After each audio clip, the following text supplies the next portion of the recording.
Bienvenidos a UCAP Divulga, el podcast de la Universidad Católica de Ávila.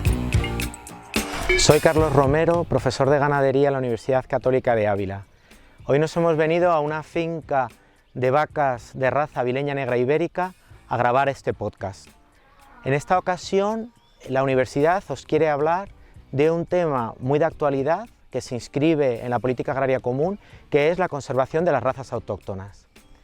En realidad de lo que vamos a hablar es de biodiversidad, que es un tema pues muy manido y muy tratado. Cuando probablemente paramos a la gente por la calle y le preguntamos ¿qué es para usted biodiversidad? O se lo preguntamos a los niños de un colegio ¿qué es para vosotros biodiversidad?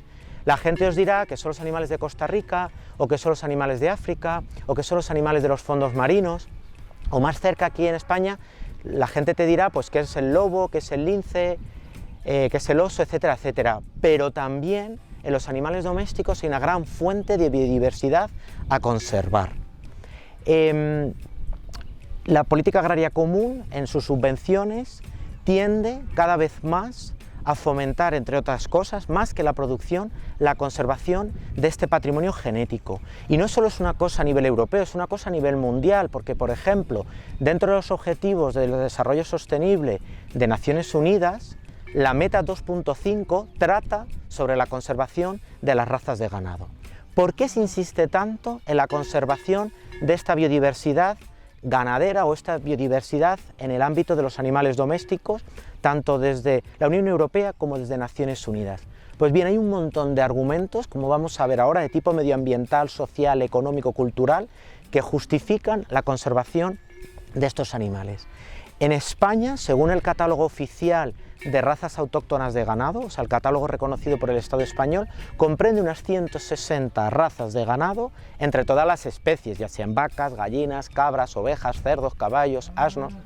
Y de estas 160 razas reconocidas oficialmente por el Estado, el 85% están en la categoría de peligro de extinción y solo un 15% se consideran razas de fomento, razas cuya supervivencia a futuro no peligra.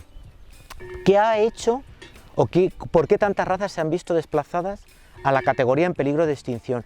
Pues bien, básicamente porque no pueden competir cuantitativamente con razas que se han seleccionado normalmente en países noreuropeos y que son mucho más productivas que estas razas autóctonas nuestras.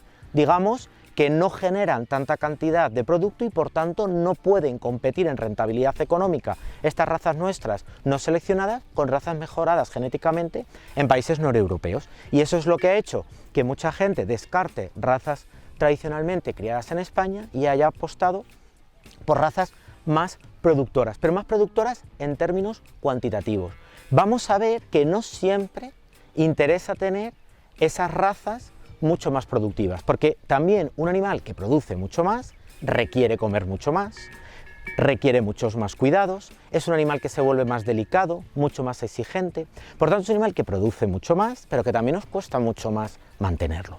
En cambio, estas vacas de raza avileña negra ibérica que tengo detrás de mí, como podría ser cualquier otra raza autóctona española, pues como puede ser el cerdo ibérico, puede ser la oveja merina, puede ser la cabra verata, puede ser la cabra del Guadarrama, o la gallina castellana negra, o cualquier otra raza que se os ocurra del catálogo oficial, son animales que a lo mejor no producen tanto en términos cuantitativos, pues no tienen una canal con tantos kilos de carne, o no producen tantos litros de leche, o no producen tantos huevos en un ciclo de puesta, pero sin embargo son animales muy útiles y tienen parámetros que a lo mejor no se transforman directamente en dinero o parámetros que no son muy tangibles, pero que son muy útiles y que están indiscutiblemente ligados a la producción. Estos animales son muy longevos, estos animales son muy fértiles, estos animales tienen mucha facilidad de parto, mucho instinto maternal, son animales muy sufridos, muy adaptados al entorno en el que viven, toleran oscilaciones tremendas de temperatura, toleran la sequía.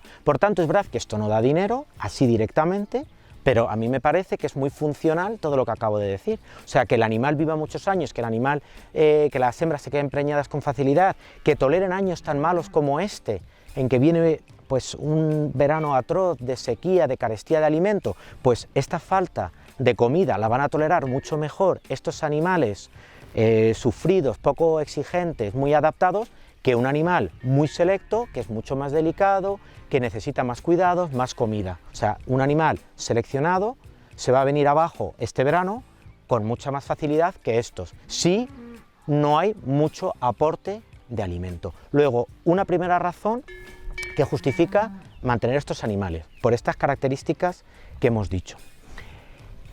También hay que tener en cuenta que estamos en un mundo tremendamente cambiante y un mundo en constante evolución, un mundo en el que vienen modas de repente, la demanda de los consumidores cambia rápidamente de unos años a otros, surgen enfermedades como hemos tenido la pandemia, entonces puede ocurrir que lo que en un momento coyuntural, en un momento concreto, nos puede parecer que el animal no es interesante porque vemos que no produce gran cantidad, pero a lo mejor este animal que en este momento parece no ser interesante, ¿qué sabemos si de aquí a unos años sí puede ser el animal más interesante y más propicio porque es capaz de producir algo que luego pasan a demandar los consumidores en el futuro? A lo mejor ahora lo que este animal produce no es interesante, pero ¿quién nos dice que de aquí a 5 años es algo que de repente está súper de moda y todo el mundo quiere?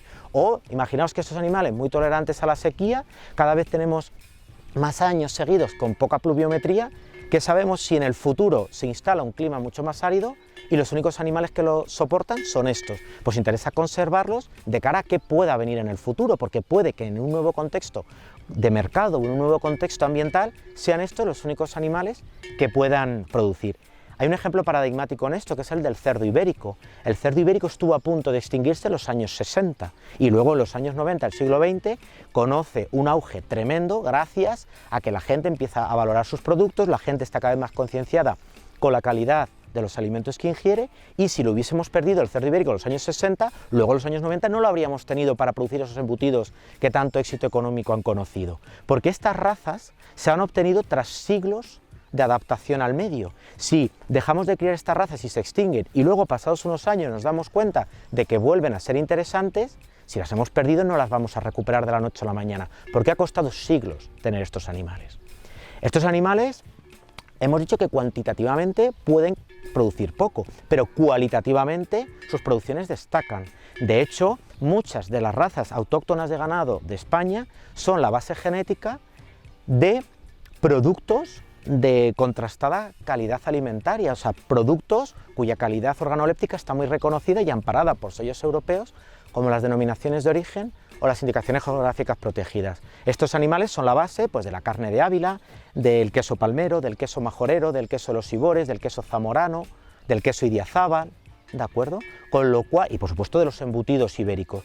Con lo cual, si estos animales desaparecen porque ya en el campo nadie está interesado en criarlos, nos podemos olvidar de luego en los hipermercados y en los restaurantes encontrarnos esos quesos, esos embutidos, esos huevos, ¿de acuerdo? Otra razón adicional para conservar estos animales es que estos animales, por su tolerancia a condiciones extremas, por su tolerancia a una carestía de alimentos, son en muchos casos los únicos animales viables para prosperar en zonas muy hostiles. Porque hemos dicho que hay gente que descarta estos animales frente a otros animales no europeos mucho más productivos, pero es que hay lugares, hay parajes de España y por supuesto de otros continentes donde no cabe la elección, porque hay territorios donde una vaca frisona, una oveja saf o un merino precoz o yo que sé, cualquier otra raza no europea seleccionada, un cerdo pietreno, un cerdo landras, no se va a adaptar. ¿De acuerdo? Imaginaros en zonas muy agrestes, en zonas con muy poca disponibilidad de pasto, zonas muy secas, zonas de elevada altitud, pues ahí no puede vivir o zonas donde no llega la electricidad, ahí no puede vivir un pollo broiler o no puede vivir una vaca frisona, o imaginaros en Etiopía o en los Andes, ¿de acuerdo? Luego, hay sitios donde estos animales son la única opción de seguir generando alimentos, de fijar población y de generar renta agraria, ¿de acuerdo? Luego, interesan porque es lo único que se puede criar en determinados parajes. Otro argumento a favor de conservar estos animales es el tema de los servicios ecosistémicos. Tal vez habéis oído hablar de esta expresión porque está súper de moda, se habla mucho de ello en muchos másteres de biodiversidad, de paisajismo, también en las ayudas de la PAC se habla de ello. ¿Qué son los servicios ecosistémicos? Pues son servicios que indirectamente los animales prestan al medio natural. Estos animales se crían primariamente para producir carne, leche, huevos, lana, estiércol, piel, cueros, lo que sea, ¿de acuerdo? Pero aunque esa es su función principal, indirectamente nos están generando otros beneficios por los cuales nadie paga y en los cuales en realidad nadie piensa, que son los servicios ecosistémicos. ¿Qué servicios ecosistémicos prestan estos animales? Pues estercolar el campo, dispersar semillas, desbrozar el monte para impedir que en verano haya incendios, mantener paisajes tradicionales, ¿de acuerdo? Hay ayuntamientos en España y otros países europeos donde se ceden gratuitamente o incluso se le paga al ganadero porque introduzca sus animales en montes comunales y los mantenga limpios para reducir la frecuencia de incendios, para mantener paisajes tradicionales que son reclamo turístico, ¿de acuerdo? Luego, eso es como muy evidente y muy directo, pero luego hay otros servicios ecosistémicos más intangibles o más difíciles de apreciar. Por ejemplo, oiréis con frecuencia que en distintas zonas de España se han dejado de ver distintos tipos de pájaros. Es verdad que muchas veces se debe por contaminación, se debe por tendido eléctrico, se debe por caza o por lo que sea, pero también se ha visto que en zonas en que ha dejado de haber ganadería, zonas donde se ha abandonado la cría de animales, a los pocos años han desaparecido distintos tipos de pájaro. Por ejemplo, en zonas esteparias ha desaparecido el sisón o ha desaparecido la alondra ricotí. ¿Y por qué? Bueno, pues era zonas donde previamente había ovejas, la oveja pela mucho el campo, deja el suelo súper apurado, súper despejado, sin nada de matorral, sin nada de maleza, que es el hábitat idóneo para el sisón y la alondra ricotí. Si deja de haber ovejas, que el censo ovino español ha caído muchísimo en los últimos 15 años, prospera el matorral y el medio ya no es apto para estos pájaros, desaparecen. En los humedales de Valencia, pues se ha visto que ha desaparecido el carricerín cejudo, que es el ave paseriforme más amenazada de Europa. Pues se ha visto que desde hace 20 años no entran vacas en los humedales de Valencia.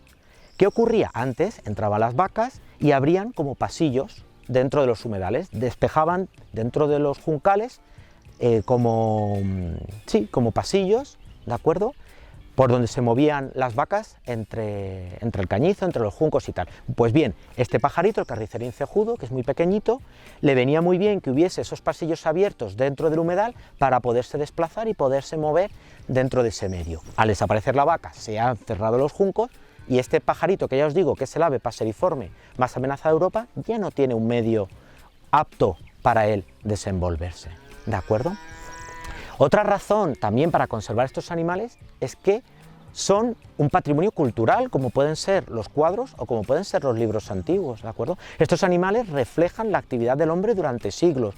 Son animales que han aparecido de manera diferencial en sierras, en valles, en montañas, en zonas de costa, ¿de acuerdo? Reflejan no solo las características ambientales de ese territorio a las cuales se han venido adaptando durante siglos, sino también un poco la selección que ha hecho el hombre, ¿de acuerdo? Luego es un patrimonio de lo que el hombre ha venido haciendo durante siglos y de hecho son animales que están ligados muchas veces a la cultura, por ejemplo el tema de la lidia, por ejemplo muchas de estas razas tiran de carrozas en romerías o participan en los encierros de Pamplona, ¿de acuerdo? O luego por ejemplo desde hace unos años la Unión Europea ha pretendido rescatar el uro, el Bos primigenius, es decir el antepasado salvaje de la vaca doméstica, que se extinguió en el siglo XVII, el último ejemplar fue cazado en Polonia en 1600 y pico. La Unión Europea ha pretendido un poco de manera artificial recuperar este animal, gracias a grabados que se tienen, a esqueletos, como la cabeza que hay en el Museo Arqueológico Nacional en Madrid.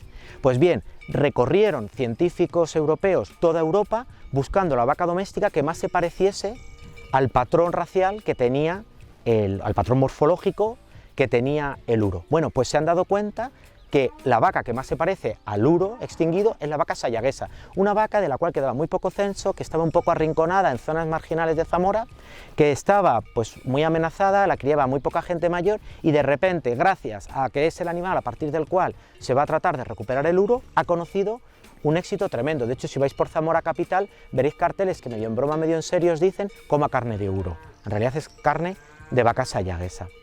En definitiva, ya veis que hay razones económicas, ganaderas, sociales, medioambientales, culturales, muchas razones que justifican por qué, tanto desde la Unión Europea como desde Naciones Unidas, ya veis que esto está inscrito como una meta de los ODS, de los Objetivos de Desarrollo Sostenible, se nos insiste en la conservación de estos animales y se nos llama a tener amplitud de miras y no pensar solo en el momento presente, porque puede ocurrir que uno de estos animales, en una circunstancia puntual, no parezca muy interesante porque no nos genere mucha cantidad de alimentos, pero hay muchas otras razones que justifican, sobre todo pensando en el futuro, su conservación. UCAP Divulga, el podcast de la Universidad Católica de Ávila.